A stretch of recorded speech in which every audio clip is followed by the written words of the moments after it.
Hey, everybody, welcome back to Gardens, the Untold Story. I'm Ken Somerville, my host, co-host, Andy Lopez, the Invisible Gardener, and we're going through his book, chapter by chapter. And today's chapter, I believe, well, right behind you, number 6, Making the Organic Transition. And it is a real, conundrum for people to move from, putting on chemicals and using chemical fertilizers and those little pellets to making the transition to organic. And it can be a step-by-step process, Andy. And I think that's really what we want to look at in your this chapter is what are the steps to go from, the old ways, the chemical ways to an actual true organic system. Okay. First thing I want to do is figure out how to share the screen. Where's the button for that? Present. It's that big box at the bottom. Is that the little no, not the Leave Studio one, right? No, not the Leave Studio. It present. It's got the picture with the TV with the plus sign in it. Share the screen. There you go. There we go. Yeah. There we go. Okay, so I'm gonna do this one so that we can get this going. How's that? I got the right thing together, didn't I? All right. Oh yeah, looks good.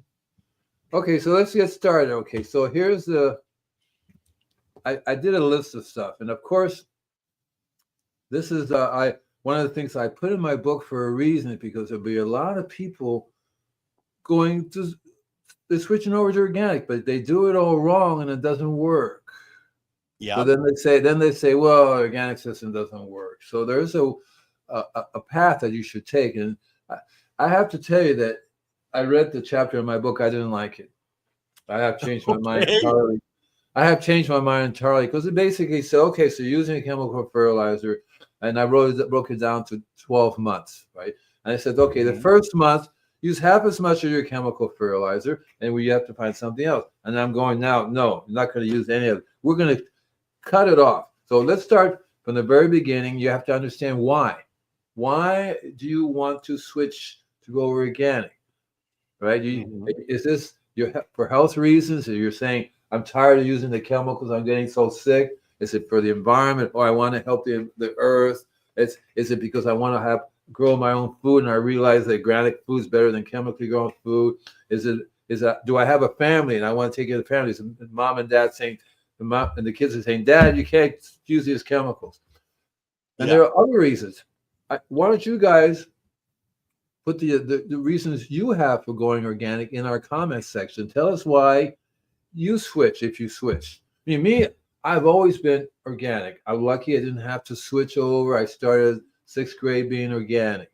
But I know so many, every single customer that I get reach a point where they say, no more, this isn't working. And so they call me, and unfortunately, I don't have any control over them, over what they do. In the long run, it's very frustrating, because I give an example. Okay, I know what I'm doing. I like seeing myself, but I can do that now. I have actually an extra screen. Hi, I can see myself. Oh my God. So I love seeing myself. It's just, unfortunately, I can't see the comments too. Where is the comments section? Here we go, comments. So did I do it right? No, I didn't. I don't know. Are you trying to go to the next slide, Andy? No, did I just screw up? I did, didn't I? Well, no, you have your slides up there.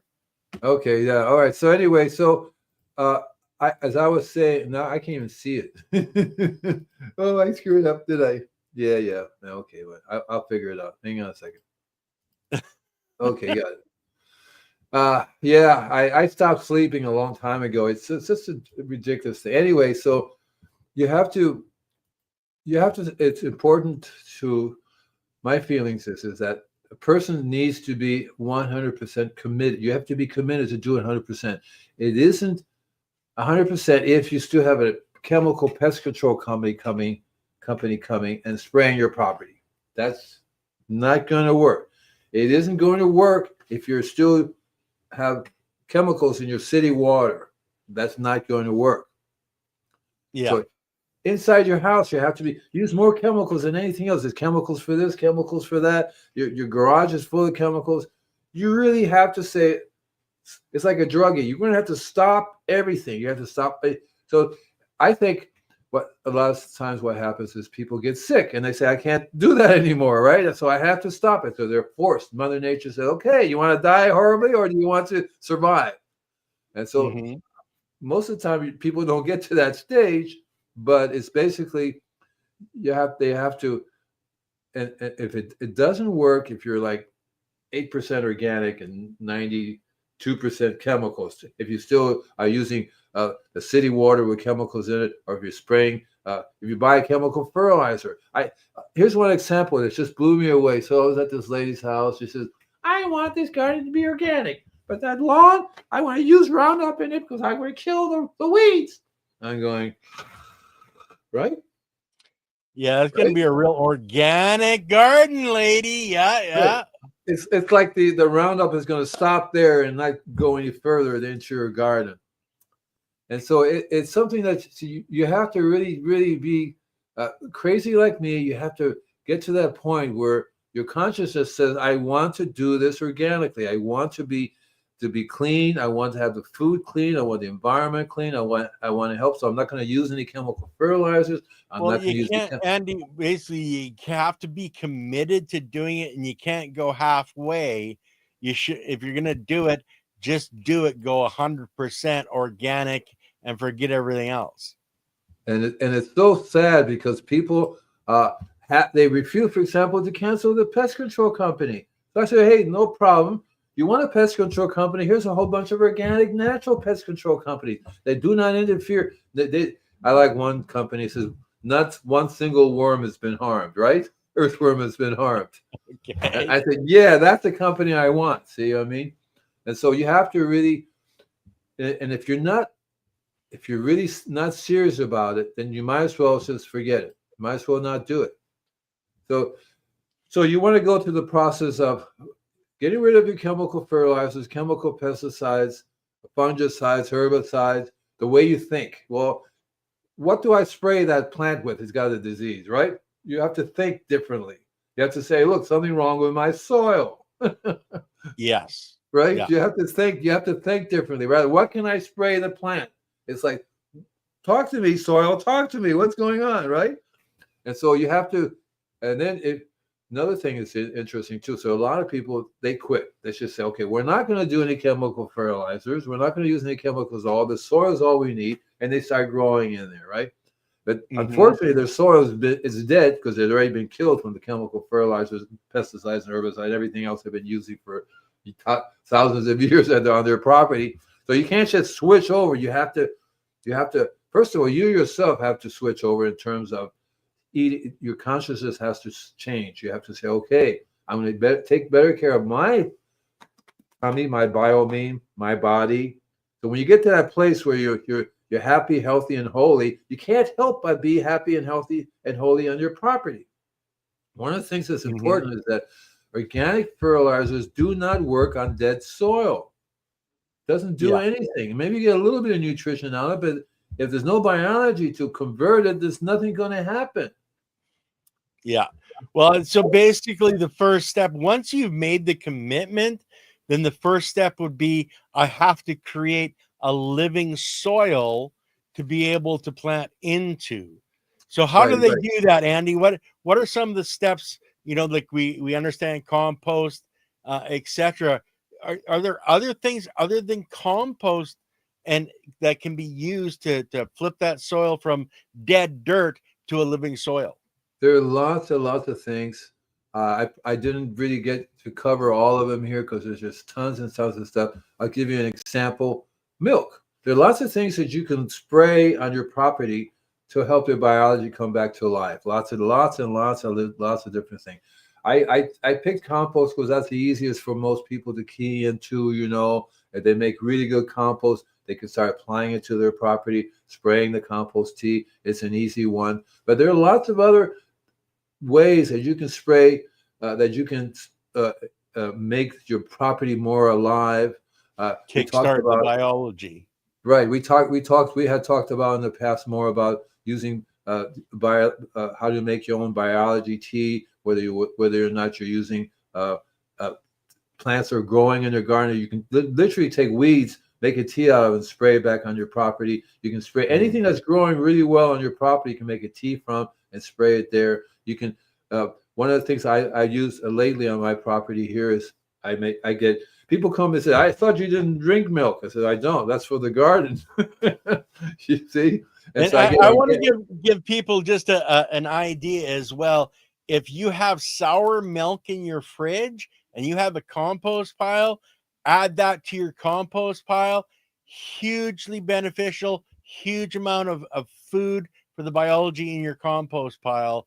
But now before I would just pour milk.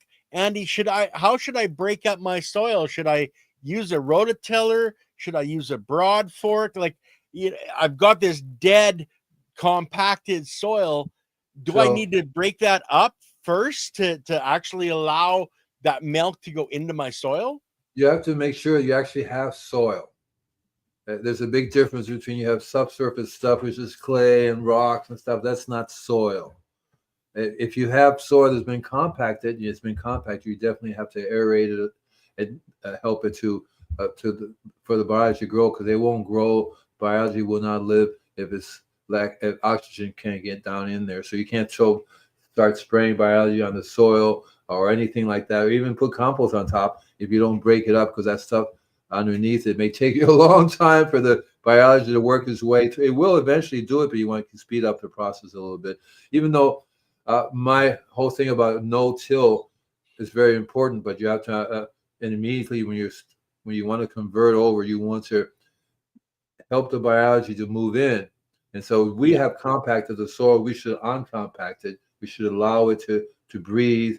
That's why you can rototill it. If you have a garden, you can rototill it once. You don't need to rototill it again. Once you break up that hard pan, then you have to start bringing compost. Compost is the best way, but there are lots of other ways that you can incorporate, because a lot of people can't make compost. Buying the compost in the store is not exactly the same thing. Most composts are totally lifeless. There's nothing there for them to use. So you want to start keying into things that are alive. That's why the milk is alive. Anything that tends to go bad on you, it's alive. It's decomposing. It does its own thing. Fish emulsion is an excellent tool to use. I'll give it one more. There's like I said, it's a whole bunch of stuff, and I didn't want to go into it in too big details. But one of my favorite things to do is rice.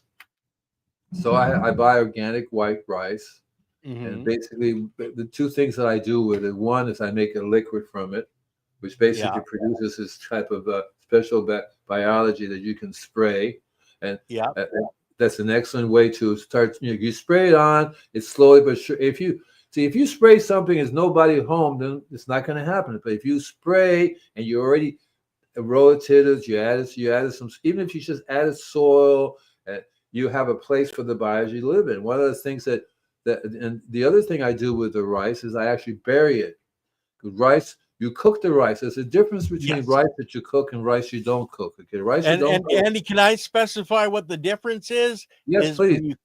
When you cook the rice, it expands the molecules, it breaks everything up so the biology can consume it right away. And that's a short-term fix. If you want the long-term fix, you put in the dry rice that isn't cooked, and that can be considered a long-term inoculation. But especially when you're first starting out, guys, and you've just broken up your soil, adding in that cooked rice in there gives food for the biology to get established. And if you rototill, please, if you can, get yourself a broad fork, because when you rototill, the tines are creating pressure and it's creating a zone of compaction underneath. If you get the broad fork that can go through that layer, that 6 or 8 or 10 inches, and crack that open, you're going to be much better off starting that new garden. So I read. We have a question that we'll get to after, Andy. Okay, no, you can. What's the question? I can't see it because my screen is. Should I leave the ant pipes to help with the soil breathing or breath, but breathing? Yeah. Well, those air pipes are really made from plastic, so it's not the ideal uh, type of air pipes you want. What you really want is it's clay. They're made out of clay pipe because they breathe. The water and the biology will stick itself. A stick will grow onto the clay pipe. They won't grow onto the plastic. So if you, I do about what's called tree vents, clay drain pipes. It's hard to buy now because of the tariffs, because they used to come from other countries. They would make and ship it over here. But yeah, any way that you can get oxygen, that air down into the root system. So if you're gonna have pipes down there, the ideal scenario is to rather than pulling it out, it's already there. Usually they have little holes in the bottom so they can breathe and water goes down there. Learn Oh, how okay. to. Hold on, Andy. Hold on. What? He corrected the spelling. It's not pipes. It's piles. So ant nest. Oh, You leave the ant nest. So yeah, you're going off about this stuff, and it's we're both wrong. Sorry. what is it? Tell me again. What is it? Should I leave the ant piles to help with the soil to breathe? So the ants have their tunnels going through the soil. Should she leave that, or should she break up those ant piles? Well, see, here's the thing. See, it depends on the ants and stuff. Ideally, people don't really like to compete with ants, and so and ants have a place in the garden, but they will tend to take over. When you have an ant pile, that basically means that the soil is not controlling the ants, and it means that the soil is not functioning. That's what happened. A living soil will control the ant population and keep it to where it's supposed to be rather than taking over. And so I would not worry about the ant pile, but you definitely do not want to be fighting with the ants. Once you start bringing the soil back to life by rototilling and turning it, I would turn it over. Don't worry about the ants. Yeah. The fact that they already did their colony, they already made the tunnels on there, they're already aerating it, and they will slowly move away from your property once you get the biology functioning. It's going to take you a few years to get the biology working. See, so it takes a while. That's why it's important, for example, to stop using city water to learn how to have a filtration system, because no matter what you do, city water will then kill the biology, which then makes it Yeah. easier for the ants to be living there, or other creatures and other diseases, because ants tend to spread a lot of things around, from aphids to other creatures as well. So once you learn how to really, I was going to say, I read this book called Lazy Man's Guide to Gardening, and basically what he did was, so he had this really super hard property. The soil was compacted, the water Yeah. would run down, and all this kind of stuff. Nothing would happen. So he he uh he went on and bought a whole bunch of cardboard, and he laid cardboard down. So he didn't want to turn the soil over. So what he did was he laid a whole bunch of cardboard down, big layer of cardboard, watered it in, and what happened was is that the cardboard started to break down slowly, actually turned into some type of soil, but it does break down. And the worms, as you said, the worms came up out of nowhere, lived inside the cardboard, and then he would do a drip line on top of the cardboard, then another layer of cardboard on top of the drip line to cover it, and then another layer of something else on top of that. He would either use hay or soil, So or like he was doing a lasagna method, layer by layer by layer. there you go. Is that what it's called, lasagna method? Yes. Yeah. And it's so easy because he had the water down below, and he was very smart too. Because I now I think, I don't know if he actually ever filtered the water out. That would work even better if the water was filtered out, right? It was the clean water. But Well, I think and I've actually seen the book, etc. I think it was more outside of a city that he was doing it, so he was using well water. But yeah, that guys, if you are in a city or have that city water, you have to get a filter to filter out the water. And Blue Sky Biochar has one, but there's other ones out there. Do some research and get one. But please, the city water has chemicals in it specifically designed to kill the biology. you're trying to bring back to your soil. So if you're going to just use city water, then get off our channel. Don't bother listening to any of this, because you're just going to kill the biology we're telling you is going to make you healthy. Listen, Okay? So, period. there's a company that sells whole property filtration system for $1,900 as opposed to $10,000. I've been turning people on here in Malibu about it because they're paying $10,000 for a whole property filtration system. Yeah. So all you have to do is you just go up to my website, do the inquiry forms, and then say you saw the show. Tell me about the filtration system. As a matter of fact, I'll give the information to Ken, and he can put it in the description so you guys can go out there and check it out. You really need to filter out the city water because it's going to defeat everything you do. You may be the best gardener in the world, but you have to constantly be fighting the city water and the chemicals that goes on there all the time. It's a never ending. Eventually you give up and you might as well just stop gardening. But if you're in the country and the odds are that the water is clean, but if you're anywhere in the city, you're definitely going to have to filter it out. And most city people don't have a giant place. You can probably use Michael's filter systems that goes out into your garden. Just put it right in between there. It works fine with a drip system, and that's what you have to. You really have to do that in the long run. Otherwise, it just won't work. So that's why I covered city water a lot in this area here. The truth about city water is that it's not meant for biology. Okay, they don't want especially in Miami-Dade. Okay, like no, it ain't gonna happen. No, yeah. So that's that, and most people don't seem to understand that because I get a lot of times.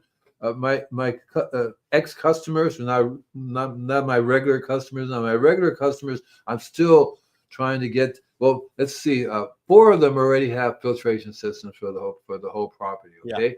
Yeah. Well, I think most of the people that watch our show aren't worrying about their grass, etc. They're worried about their garden. So I think let's get back into the transition. So we've broken up our soil. We're starting to add biology. And yeah, it's going to take some time, but what are some of the other things in your book or in your new style that you would want to go to next, Andy? So one of the things that, and I didn't mention cardboard because you'll be surprised, and rice. So when you in your garden, you want to get as much organic rice as you can. And it's just when you have turned the soil over, throw the rice on it, cover it all back up again buy some soil, some good clean soil. This is your opportunity to get some nice soil where doesn't have any toxins in it. You have to talk to them where it's come from, what they make it. And this is a good time to amend your soil as best as you can, whether you have compost, whether you have earthworm castings, biochar. This is the time to do it because you're not going to be able to go back down in there again to fix that. This is ideal time. And ideally, what you do is once you turn it over, you want to give it some time to settle down because you don't want to start planting things right away. But the cardboard is an amazing thing. So when you had turned it over, you put the cardboard down before. Actually, what I would do is put your drip line in there, and then put the cardboard on top of that, a couple of layers of cardboard, and then you start adding your soil amendments to it, whatever it is, the compost, whether it be earthworm casting. Throw it right on top of that, and ideally, you learn to add a couple of layers down the road. Once you get that together, you want to add a few more layers as you're growing.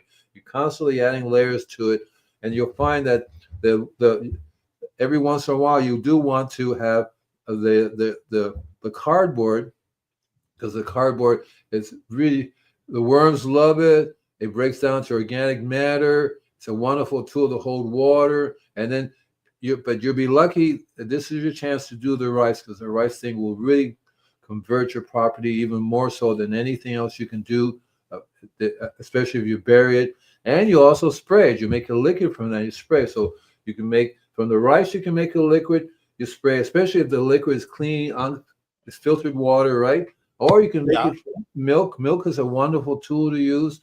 You get a gallon of whole organic whole milk, that has the whole fat, the fat you actually want. And you put that in 2 or 3 gallons of clean distilled water. You can add a dash of Castile soap to it and spray. And you spray the leaves. The milk is wonderful for many reasons. One of the things is rich in calcium. So it becomes a natural fertilizer when you spray it, but it also, because of the natural bacteria, it encourages whatever bacteria, especially when it comes in contact with the rice, everybody starts to have a happy. You want to learn how to mulch the whole thing over. You want to have some type of a mulch that decomposes down. Because eventually, you're going to add another layer as that breaks down. It's like when you do your worm farm. Yeah. Now, can people use the cardboard as a mulch? Like I use a lot of wood chips. Like I put my layers down, I put my compost down, and then I always put a layer on top, because compost is not mulch, people.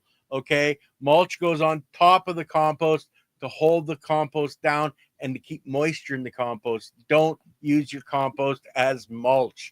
No. So Andy, back to my question: can we use the cardboard as that mulch layer? Yes, you can. And so some people don't like the cardboard because they can see it. No problem. Just throw something else on top of it that you like, whether it be the wood chips or a little bit of soil, a little bit of hay, anything to cover it up if you don't like. But you leave it alone for a little bit. It turns a nice brown color. It decomposes very nice. It makes excellent mulch. It's acid, totally clean. Doesn't have, even if my worms survive on, they love the cardboard. It doesn't, it's recycled ink, right? It doesn't have anything in it. The only thing you want to make sure when you do the cardboard, you take the tape off of it. Anything that's painted on it, and like a stamp, that's not the ink. You don't give them that. So you want to make sure that the cardboard is just cardboard by itself, nothing else on it, because a lot of times they'll have stickers, labels, all kinds of things. You get rid of those. Yeah. That will kill the worms. Yeah. Yeah, like I actually have a mulcher, a shredder, chipper, and so we'll be doing the cardboard through that. Makes a really fine cardboard instead of putting the whole sheet of cardboard. But if you're gonna do cardboard, it's got to be a mulch, a shredder. You can't go cheap on that. Or I said chipper shredder, or else it's not going to be nice. Okay. I use it for over here. I use a paper shredder. You're gonna put it in there. It comes out little strips. You got a high grade shredder then. Yeah. It just comes out little strips. I use them in my worm farm.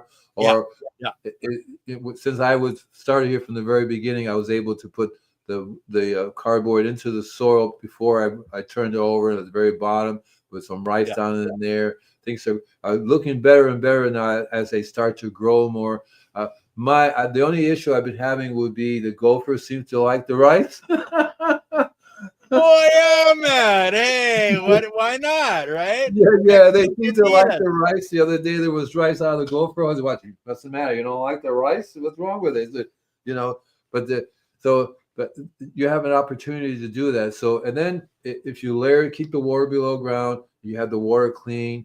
So the transition is going to be in your mind too, because one of the things you also have to learn, and I didn't cover it here because there's so much stuff to cover, is what you grow, right? Your plants you're growing. You don't want to go to the nursery and buy junk stuff and then expect it to grow organically. You want to buy plants that are already grown organically, or seeds that are heirloom organic seeds. The rest of the stuff is not going to grow. Remember, a lot of this stuff chemically are also treated. They have this purple stuff around them with a fungicide, which will kill your biology. You're going to have to be very serious about what you bring into that property. And here's this thing too, is that if you don't have any worms, you have to keep an eye open for worms, because you don't want to kill any of your earthworms. That's why I talked about an earthworm farm was the best ways you can actually build an earthworm farm in your bed.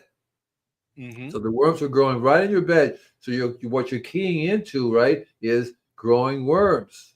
And if the worms grow on your property, right, and they start growing, moving out, because I do one little worm tower in each bed, and I basically take the worm from my worm farm, put them in there, and I feed the little worms. And they don't seem to want to go out too far into the garden, because it's still it's hydrophobic. A lot of it's still hydrophobic. About a foot down, it's still hydrophobic. And so I'm working on increasing the biology to make it so that it absorbs the water, so it becomes alive. And that's very important. That's why the earthworm farm is very good. You want to key into earthworms as one of the biggest transition, because they tell you if it's toxic. If your worms start to die on your property, you have a toxic property. One of the things you may want to do is to get a soil test and see for yourself what's toxic about it and how it's moving along. That's one of the things I do for some of my customers. I take a lab report at the beginning, a lab report after a year, another lab report at the end of the year, and you can see the difference. The pH changes, the toxicity level drops down, the salt, lots of salts are in these toxic environments because chemicals are salts, right? Fertilizers is a salt. Yeah. And so you want to key into the life of the earthworms. Okay, that's very, very important. And you can learn how to make a tea from all this stuff and spray it. When we talked about sprouts a long time ago, that's a perfect tea to make. When you want to make sprouts, that's actually we should actually look at the one question because she was asking about teas. Let's see this one here. And this is from Monday's show. Also, what's the difference between worm castings or worm casting tea and compost or compost tea? What's going on with that? Well, see, one is compost, which is different than a worm farm. Even though a worm farm produces compost, because the worms will actually make this wonderful compost. Usually the compost that you're making is not for worms, because if you're doing compost right, the worms will not like it when your compost is heating up, because you want your compost to heat up, right? Okay, and Andy, I think we missed probably how I read it, but I think what she wants to know is, okay, do I make compost? Okay, here's compost over here, and then what's a compost tea? So Serena, basically, you take the compost and you process it and make it into a liquid that you spray. And same with a worm tea or a compost tea. Well, I was processing it. I was trying to explain the difference between compost and worm tea. See, so there's a difference. It's two separate questions, Andy. One was compost to compost tea. One's worm castings to worm casting tea. Oh, I see. So what's the difference? There's not going to be a lot of difference in the bottom line in terms of nutrition, in terms of minerals, in terms of biology. They each have their own beneficials that come with it. The compost is a wider range of biology than the worm tea, because hopefully you're bringing a wider range of biology into the compost. Whereas the worms, you're just using the worms as your main biological source. But remember, when you make compost and it cools off, the worms will move into the compost. So you're going to end up having both anyway in the long run. It doesn't really matter. The main thing to do is just remember you're happy you have worms. If you don't have any worms, there's something wrong with your compost, because they won't like. They're not enjoying that. And if you use your compost as your worm bedding, it even takes your it all to another level. You get vermicompost, so compost eaten by the worms. But if you're taking and what I do is I have my worm castings. I put them into a lady's pantyhose, a 5-gallon bucket, and I massage it and I make it so that the water turns a brown, dirty water. And that's stripping the biology out of the worm castings and making that worm tea. It's a really quick and easy way to do it. Then you put that into a sprayer and you can do a soil drench. You can use it as a foliar. It's very easy to do it that way. But that's just my easy way. Now, she's got another question, Andy. What can you tell me about water-soluble fertilizers versus compost?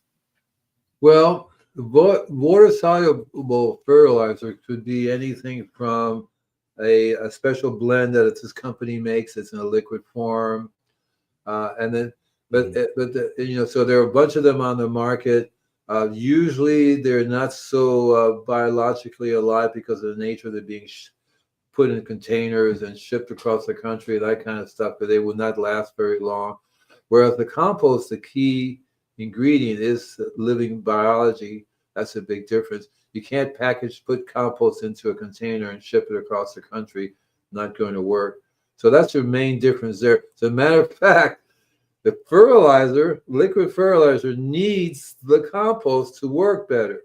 If you take your liquid fertilizer and dump it, spray it around a property that has no soil, no biology, not going to work. It has some nutrition available to it, but it's not going to work. You're going to find you got to get the compost, put that down, get that going, and then that liquid fertilizer will work better. Well, the biggest reason that I know of for that, Andy, is there's no organic material in a lot of the soils, and without that organic material, the biology has no place to live, and it's got no food source. Exactly, you have to have both. That's why it doesn't work. That's why it doesn't work. You have to have both. So great to have a liquid organic fertilizer. There are a lot of people that say it doesn't work. I said, well, what are you doing? Do you have soil? No. Well, there you go. You don't have any living soil. Not any organic material for the biology to live on? Oh, well, hey, you just sprayed it on there and it died. Oh, great for you. It's like a doctor giving you this medicine and your stomach is dead. So how is that going to work? They cut your arm off, but they're putting the intravenous in the arm that's gone, you know. I'm looking like a garden. What does that mean? You like the roses, the flowers? Oh, I got sunflower there, sunflower over here. Yeah, nice shirt, she says. I have sunflower underwear, sunflower socks. Oh man, we're going too far now. The only thing I don't have is sunflower pants. Okay. So Serena has another question, and it's about harvesting onions. She's got really heavy clay soil, and she wants to pull the onions out. Is it better to have the soil moist, wet, dry? Lily answered it saying wet is better, but what's your opinion, Andy? I think wet it a little bit so it'll break up a lot faster. If it's dry, you could actually damage the plants trying to pull them up and break them up also as well, you know. Yeah. Now, Andy, she's got that heavy clay soil. You know, I would suggest her adding some sand in as well as organic material. Would you concur with that? Like when she works that soil up this fall, you know, pulling those onions out, would that be about the right thing you would do? We have heavy clay over here in California, heavy clay soil, and it doesn't breathe very well. And so you do want to lighten it up. You do want to amend it. Your plants will do a lot. I'm surprised you're growing onions in heavy clay soil because they have to. It's a big bulb thing underground, isn't it? Isn't onions under? No, they're on top, are they, with the roots? That's right. Yeah, generally the bulb forms on top of the soil. Yeah. So onions is probably one of those plants that will grow really well in heavy clay soil because they're very, very forceful. An idea would be you make onion tea and spray the onion on your property. You'll find that you'll be spraying the onion biology on that property more, and it would help to break it up as well. So any plant that grows really well in an environment you want it to grow, that's the plant you want to get more biology of. Yeah. So anybody that's out there, if you've got a heavy clay soil, break it up first, and add organic material and like the rice, the cooked rice, and add the cooked rice as well as the uncooked rice right into the soil to help kickstart things. But don't just try to plant into a heavy clay compacted soil or any type of compacted soil. They do that here all the time. Exactly. And that's why they fail all the time and say it doesn't work. Or do the lasagna method, or put in wood chips, 10 inches or 12 inches of wood chips, but let them sit for a year first before you try planting into them. So what happens here is that these guys go dig a hole to plant something in, right? Yeah. In this hard clay soil. They dig a hole. So it's basically a container. And here you have, and if you're lucky, if your plant's lucky, they'll have some good soil in there, but very rarely compost. So it's in this container. Now the roots start going out, and immediately it touches clay soil. They go, yeah, yeah, right, yeah, right. And they And don't the do other very thing, much. it's a bathtub. So if you're watering into it and the water doesn't penetrate through that clay, you're drowning your plant too. Right, the water will sit right in there, just sitting in the water. Yeah. I had this company customer wanted to plant some palm trees in the clay. They dug a hole and they did everything, and I said, "It's not going to drain. Where's the water going to go?" Because they hooked up a drip system to it, right? And and sure enough, it was looking bad. So I said, "You know what you got to do, right? You have to see what's going on down there." So I got a post hole digger and went down. It was water that deep, sitting in water. Yeah. Yeah. It's a real bad thing. And that's why when I was telling people, to work up your soil, if you're going to use the rototiller, to go in behind with that broad fork so that you don't have that compaction layer. But heavy, deep clay, like it's really hard to get started there. You really have to bring in a lot of organic material. And like I was saying, some heavy grain sand, it really does help and it holds a lot of moisture. And what happens too is that the plant may grow, but it will have diseases and it will have Yeah. pests. And the sand helps.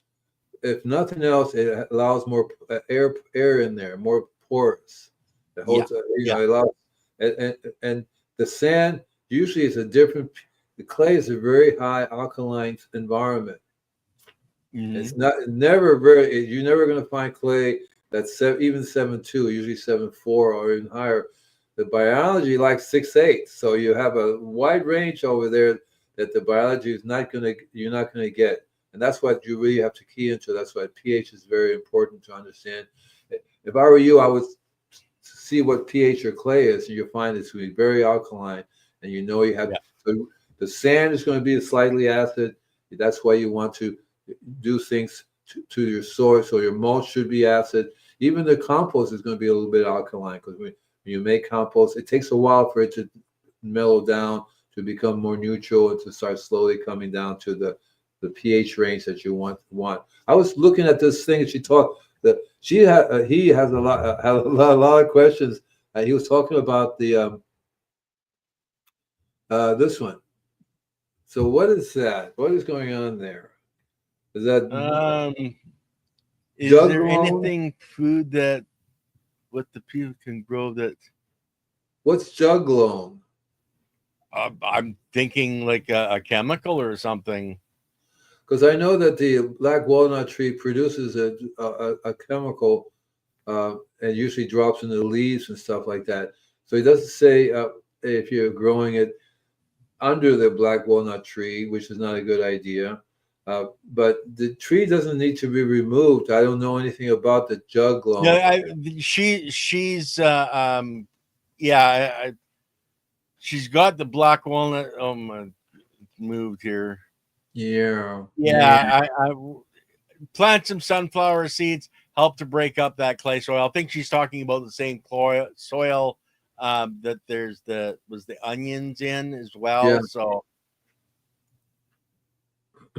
Anyway, so you have to be patient. You're going to have the process. It's learning. It takes you a while to, instead of reaching for a chemical or for something that you want to spray, just have to remember the long-term and short-term solutions, right?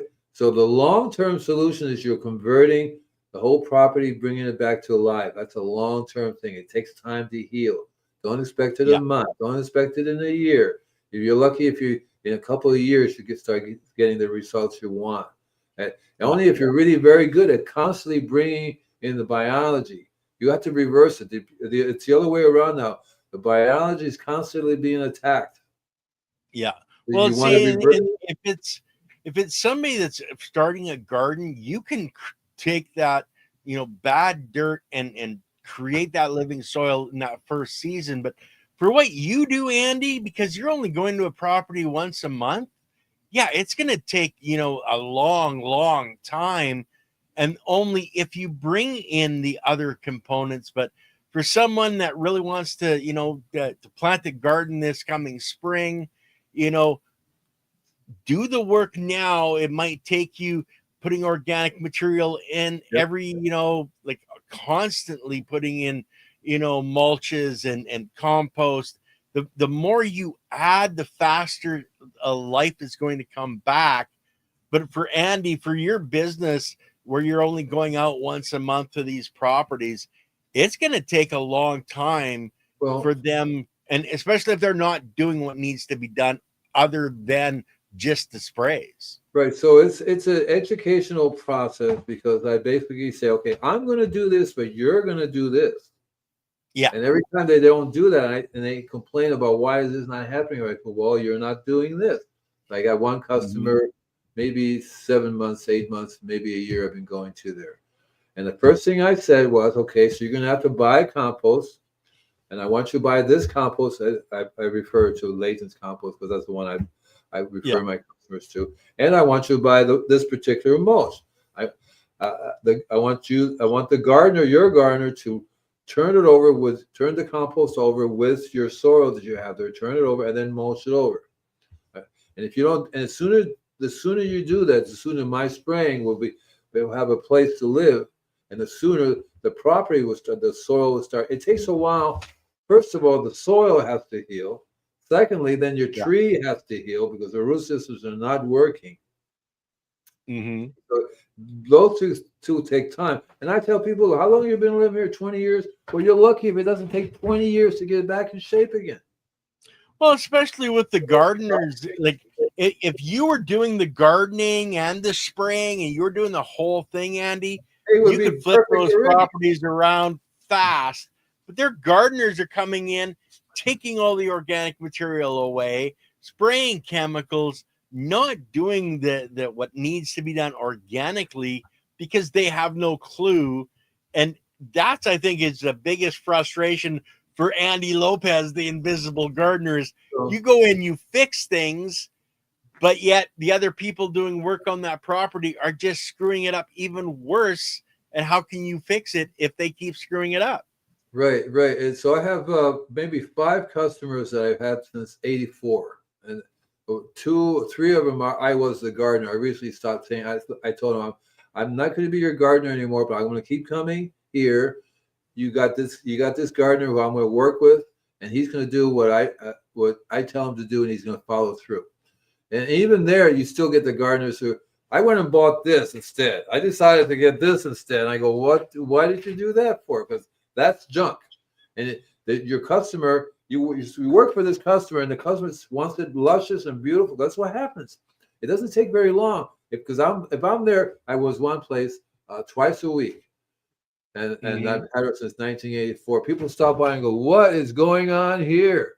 You have hibiscus that doesn't have whiteflies on it. You have beautiful lawns, beautiful property. Everything just takes off. It goes bing, like that, because I provide the liquid biology and the biology in the ground, and because you need to have a building for the warriors or the workers to live in, or the gardeners to live in. It doesn't work otherwise. And so, it's very frustrating. When I was young, I used to do the whole process, and it doesn't take. It sometimes is like a rubber band effect. Within a few months, you go, "What happened?" Because the roots, it's never totally dead.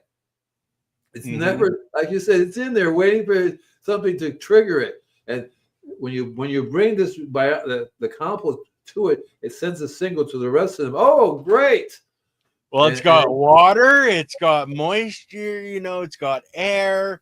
It's like, oh my gosh, the term is, they go into hibernation. The biology, when it starts to dry out, guys, they cyst up, they grab a little bit of food, a little bit of water, they form a hard crust, and they go to sleep, and they can be there for decades upon decades sleeping.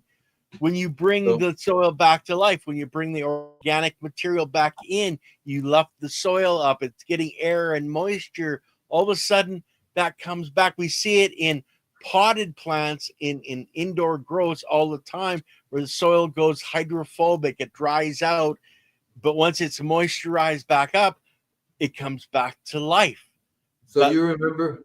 yeah, You remember when I didn't show up one day and because I went to see this lady who wrote a book yes, yeah, the intraterrestrials, yep, and she discovered this living organisms miles underneath the earth.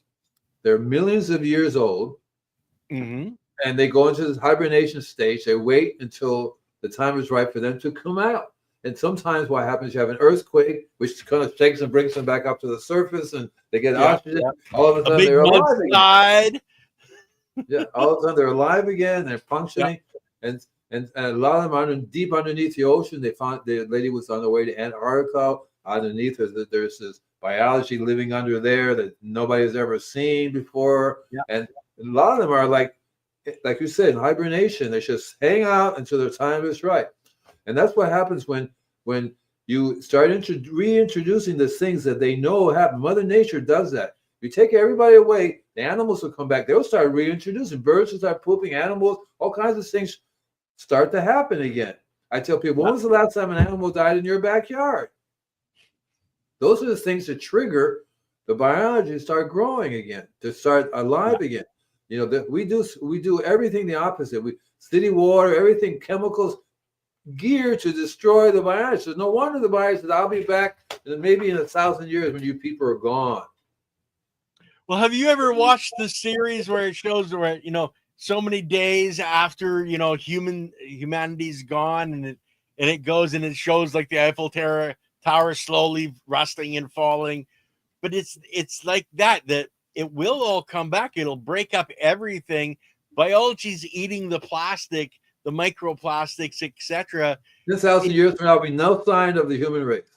Exactly. Well, the pyramids will probably still be there because they were built of stone.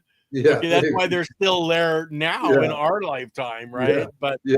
yeah, modern society will just be poof gone. So Okay. what we have to realize first is that, and that's one thing I love about this show is that it's all about the biology. So if you want to convert, you want to become organic, you have to concentrate on the biology. You want to say, really, this is all about it's not about me, it's about the biology.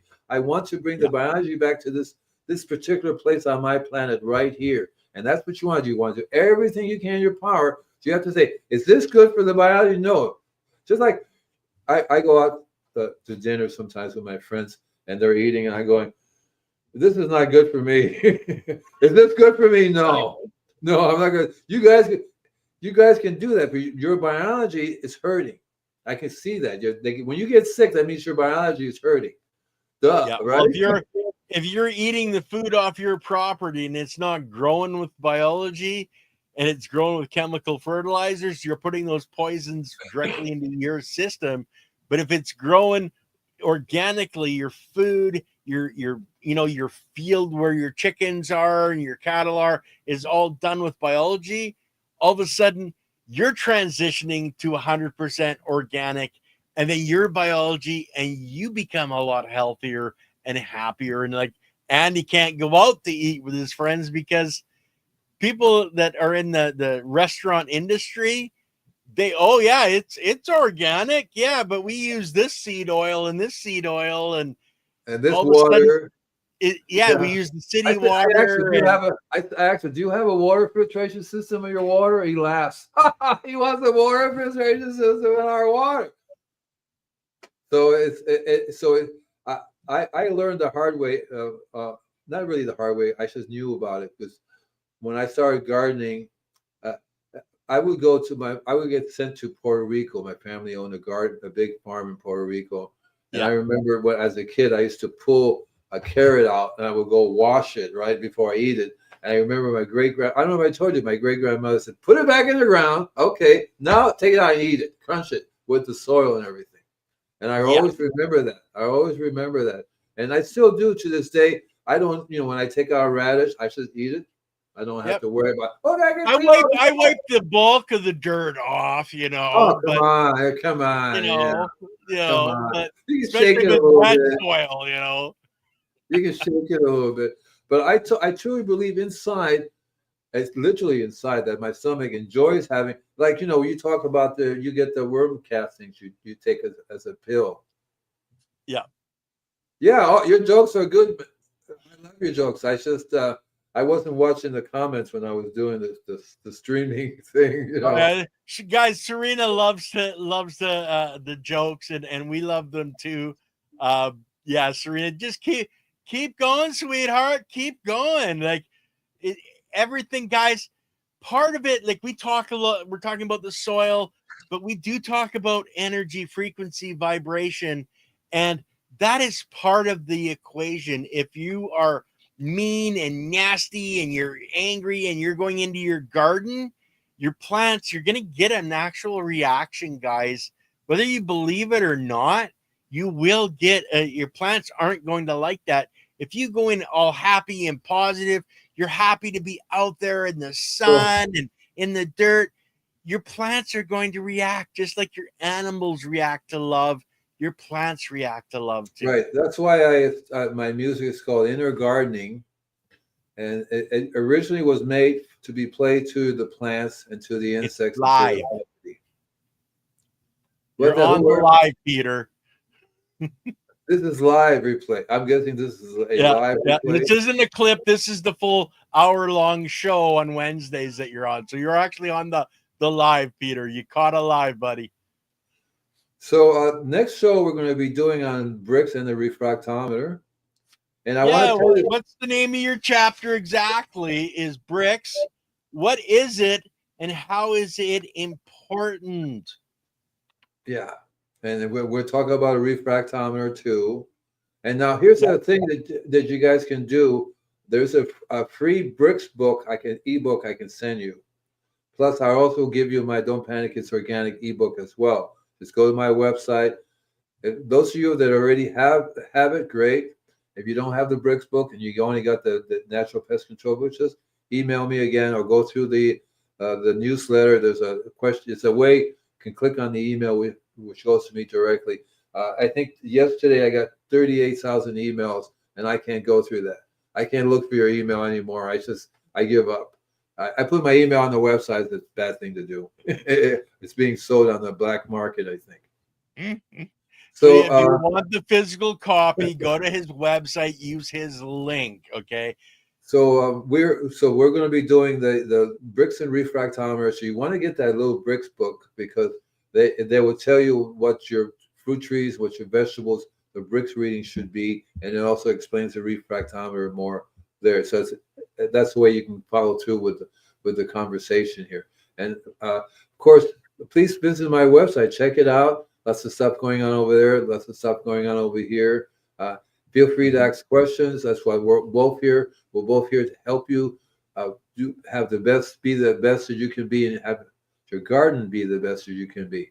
So thank you very much for being here. I really love it. Wood chips on the surface do not blend into the soil. It steals the nitrogen in the soil in order to break it down. That's all right. Yeah. The only thing about the wood chips is that on the surface, the mycorrhiza will grow on the wood chips. And you want that. You want to see mushrooms popping up, guys. Yeah. It's actually really good. Yeah, lately, when I've been going to customers, they call me up and say, "There's mushrooms growing on my lawn. Oh my God, what are we going to do?" I said, "Leave it alone. That's a good sign. No, it's not psychedelic mushrooms. No, they're not toxic. That just means that mushrooms growing on the mycorrhiza. If the mycorrhiza is there, something's going on that's good down there, and that's what you want. The earthworms will love it. One guy said, "I got earthworms. So I've been killing them. What are you doing? What is going on wrong with you?" Well, he's used them for fishing. Oh yeah. So it's a process of just learning to be in touch with Mother Nature. That's what it's really all about. It's really all about the biology. It's so amazing that you came up with that slogan because it explains it very, very nice. I used to tell people, microbes, right? Right? They go, "What the heck is that?" Right? What the heck is that? The Organic Gardening magazine was "Don't feed the plants, feed the soil." They should have said, "Don't feed the plants, feed the biology." Andy, they didn't actually understand. Like, it's only in the last few years that I've really been pushing this, idea, and I'm starting to see it more and more on other channels where they're, you know, pushing actual biology, not microbiology or anything, but just all the biology. Because guys, if you don't understand all organic life, plant, animal, human, it doesn't matter if it's organic life, it relies on cell division. Cell division relies on the biology. And Otherwise, no that's planet. why it's all about the biology. Guys, tomorrow the ladies are back on this chiropractic is sexy. On Monday, we've got Gardner Scott coming back on. He should be talking about one of his new book, and he's on with Leighton Morrison on Monday, guys. So don't forget, we are on here next week talking about bricks. So we'll see you guys next week. Andy, say goodbye. Go back. Oh, come on.